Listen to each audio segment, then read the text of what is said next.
All right, this is my first proper conference talk, and here in my hometown, so I'm excited to deliver it. I'm here talking about inevitability and the battle for the economy. So by way of introduction, I'm Ben Woosley. I've been attentive to Bitcoin since 2011. I've been contributing actively to Bitcoin since 2017. As of right now, I'm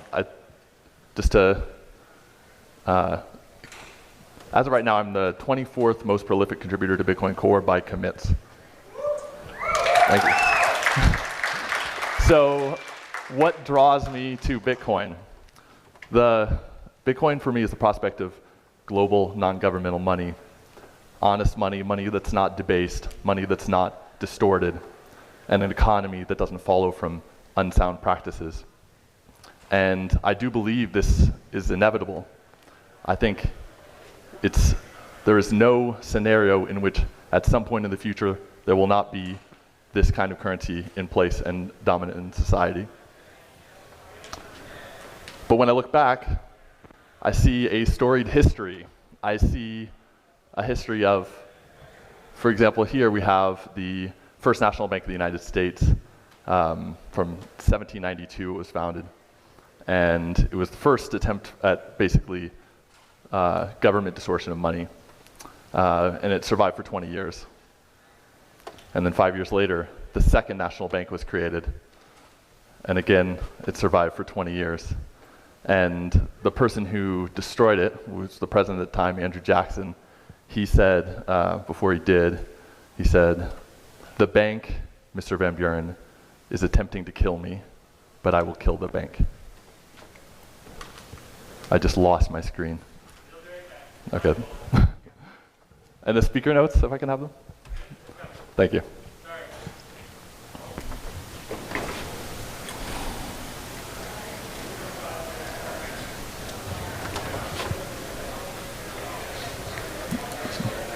So for the notes, anyway, I'll continue without. So this was a major conflict in society at the time. It was dominated the election of that year. There were people who voted for and against, politicians who ran for and against, cartoonists who advocated for and against this national bank. And when it was destroyed for 80 years. And here we are now, 200 years later, having lived for 100 years under this third instantiation of the national bank. That which Andrew Jackson had called I'm looking for those notes. What's that? I do not have them. Thank you. Through the power of caffeine and alcohol, I present to you. There you go. Okay, great. Yeah, so he had called it a hydra of corruption, dangerous to our liberties. And we can see here that it is. So so we have these two views, one of the inevitability and the other of this conflict. It's this ongoing battle with advances and retreats that have happened in the past. And so what then drives the inevitability? What justifies it? And I would say incentives. It's the structure of these systems that have been articulated and are being articulated, and the way that they motivate action to advance this cause. The way that they motivate us to analyze the system and its prospects. The way that they motivate us to improve the system. So this is a visualization of the core software. And to explain it. So here are a bunch of different explanations for Bitcoin and its purpose as they have changed over time. And finally, to build companies that provide services that facilitate the onboarding of people and add value to the system overall. So here, through this, we see that this inevitability acts through us, that we are agents of this inevitability, that it is achieved through us and that we must be active in pursuing it. And to quote, this reminds me of a quote from JFK, in his inauguration, he said, "God's work must truly be our own." And that, for example, we had the articulation of the Lightning Network in 2015. So now looking at the current day, where we are and into the near future, we're basically arriving at the moment where the Lightning Network is ready for broad-scale adoption in its features and in its capabilities. And that's following 5 years of development. We have better institutions which are emerging and have replaced or are competing with other institutions that are maybe more faulty. And here I'm thinking of Swan and River Financial competing against the likes of Coinbase, or BTC Pay server competing against BitPay.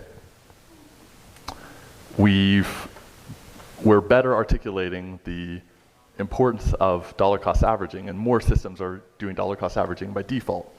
So many of the on-ramps now make that the easiest option. And third, we have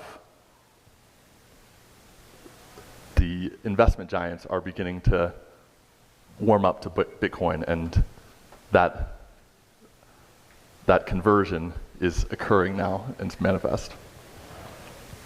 So given that, so we have this battle, and we have these competitive frontiers, and this path to travel from where we are to this inevitable outcome of this overarching global non-governmental currency. And so I ask, what is next? What is the thing that we need to do now to prepare for the future 5 years from now? And for me, the answer to that is payments. So I know many people are dedicated to Bitcoin as a savings technology, and that it is dedicated towards holding, and that is good. But ultimately, for Bitcoin to be a complete economy, it will need to be a circular one. And it will ultimately, for normal people to use Bitcoin, they will want to also spend it. And we've been working towards payments for some time. So for example, in this case, the red band is Cheap Payments Network. And that was prominent early on and declined. And yet now with the Lightning Network, I think it can become again the dominant narrative, because it can be realized through the Lightning Network. But enabling payments converting an economy to a different method of payment is a collective action problem. So initially you're the upstart and there's a small number of people, so it's not sufficient financial motivation to get someone to convert, the average lay business owner, to convert from one to the other or to adopt this new method of payment. And so we have to look into how can we facilitate and hack this collective action problem. And there are some good examples of what has been done to date. So BitRefill, for example, enables individuals to pay companies, so it doesn't require the company to adopt the currency. It just enables the person who wants to pay, it facilitates the payment from the person who wants to pay to these other companies which do not yet accept this currency. So that's a one-sided operation. Likewise, and more recently, so BTC Pay server enables a given merchant to accept from more generally. And if they're already so motivated. And more recently, Strike enables a merchant to demand Bitcoin from even people who do not have it. So they can accept Bitcoin only and then have the person use Strike and use their credit card or some other fiat money object to make Bitcoin, to demand Bitcoin as the method of payment in any given situation. So here you can see a couple of different approaches to hacking this this two-sided marketplace problem. So I'm presenting a fourth option, or a fourth element in this. And this calls back to the idea of the mutual benefit society. So mutual benefit societies were very active in the past in terms of basically aggregating market power by banding people together to enable them to take actions that would not otherwise be available to them individually. So for example, a group of individuals could insure against losses together. They could hire a doctor and have them on salary. And in the case of payments, you can have a what I would call an aggregation of market power, which increases or focuses the market incentive for merchant adoption in any given case. So that is kind of the that is one aspect of the purpose of my company, which I'm presenting, which is Communion. So Communion is a cell phone service, and its ostensive purpose is it provides you a better cell phone service with a Bitcoin wallet attached. But what the sort of hidden purpose is, I want us to create mutual benefit societies which enable us to accelerate the conversion of merchants and services to accepting Bitcoin. So this is one mechanism for doing that. And so my point in articulating all this is I want to say that I don't want inevitability to be an excuse not to be earnest and eager in our action. You know, this is, I think, so for example, the Andrew Jackson situation was described as the bank war, and this in a sense is a war in the sort of the sense of the culture war, and we should be earnest in our pursuit of it. So I'll end with a quote from this character. This is Andrew Jackson, and he wrote this in his veto of the bank renewal. It is to be regretted that the rich and powerful too often bend the axe of government to their selfish purposes. Distinctions in society will always exist under every just government. Equality of talents, of education, or of wealth cannot be produced by human institutions. In the full enjoyment of the gifts of heaven and the fruits of superior industry, economy, and virtue, every man is equally entitled to protection by law. But when the laws undertake to add to these natural and just advantages artificial distinctions, to grant titles, gratuities, and exclusive privileges, to make the rich richer and the potent more powerful. Is it possible to scroll down here? I'm not sure how to. Thank you. No worries.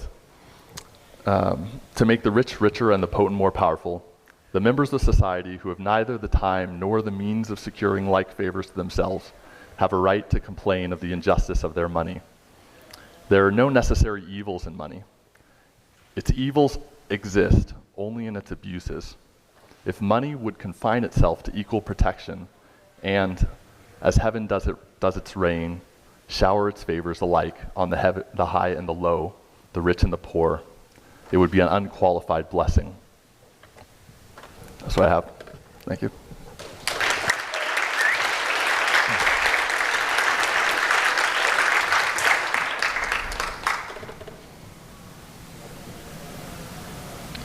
I'm happy to take any questions or... Yeah, I'll just talk to you. Yeah, go ahead. So you talked a lot about the inevitability of Bitcoin. I'm just curious, like this might be a weird one, but where do you think we'll be in year 3000? Well, this question will be very much decided by then.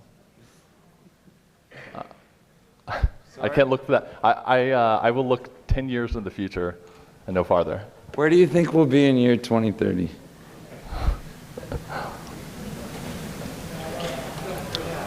In 2030, I expect the transition to have occurred by then. When you say transition, what do you mean? Like people using Bitcoin? Well, in terms of the fiat crisis. Like people are using Bitcoin? That's right.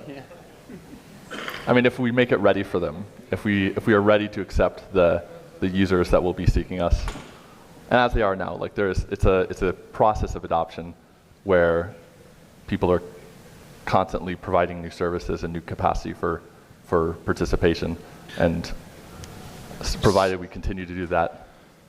So I think you come at this from like a really logical perspective of like Bitcoin's inevitable, but I think the one thing we a lot of times throw aside is like, oh, it's inevitable, like it'll eventually happen. And I think one of the important things is thinking about how quickly it'll happen. And I don't know, sometimes I'm not so bullish. So I just think like it took 50 years to erase the history of gold-backed currency. Like, do you really think it'll be less like 5 years for Bitcoin? Like, I don't understand why we have this perspective of it's going to happen really quick. I would like to hear. That's fair. I'd like to hear your bullish perspective. Yeah. So I guess the way I would respond to that is that I don't think it's necessary for us to expect every person to embrace Bitcoin for it to achieve its goals. Right. I think I will be satisfied when I can live the entirety of my life just living on Bitcoin and not relying on the other currency. And that can happen much sooner, and some people live that way currently. But what's your realistic expectation? Like, I would fucking love that. Like, that sounds dope, dude. But when? When, bro? When? Sorry, that's not a question. Thank you. I look forward to that. I won't say when.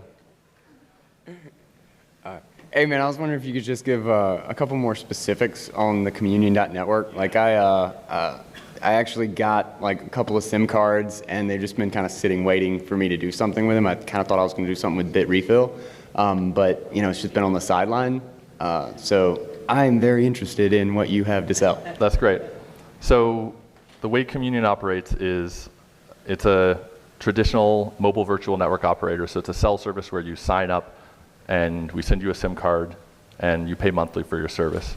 In addition to that, we maintain a hosted Lightning wallet for you, which we populate in a KYC-less fashion, granted, which, mind you, does not mind there are other aspects of identity involved in cell service. And we protect against SIM swap attacks and other such hazards of cell service that are currently not very well served because the cell services that exist are indifferent to the kind of problems that we have, basically. So last time I played with Lightning, it was still I was using LND, and I was still at the stage where even backing up the proper channel state was difficult. You know, I had to write a script to do that live and, you know, keep it. I think I was using rsync to keep it up to date. But even then I messed up and I tried to import the backup and got penalized for it. Absolutely. So, you know, for people who want to run nodes at home, who are anti-custodial solutions for one reason or another, where do you see the future of Lightning as far as becoming user-friendly enough to make it to the full node environment in someone's home where they're not prone to user error, not prone to fund loss, things like that? For Lightning, Yeah, for Lightning. I'm bullish about, my expectation is for the medium term for most people, and perhaps the vast majority of people, to rely on hosted Lightning solutions. And the reason for that is it removes a lot of the concerns that you would otherwise need to handle, like managing backups and things like that. This is consistent with the status quo in the exchange realm, where many people leave their coins on the exchange, you know, however bad that may be. It is the easiest solution for them, and so it's the one that people gravitate to. So I think that's how Lightning will work for most people. And it's the enthusiasts who will run their own Lightning, the businesses that will run their own Lightning, and so on. But that is, I think, a very positive thing still. And we can all continue to refine Lightning wallets and Lightning services to remove as many of the difficulties as are possible to increase the self-sovereign Lightning adoption. But I think with Lightning, it's important to note that because it's intended for smaller dollar amounts or smaller values, it's less critical that the wallet value be personally stored, be self-sovereign, because the risks associated with that, the third-party risks are lower. Anything else? All right, thank you.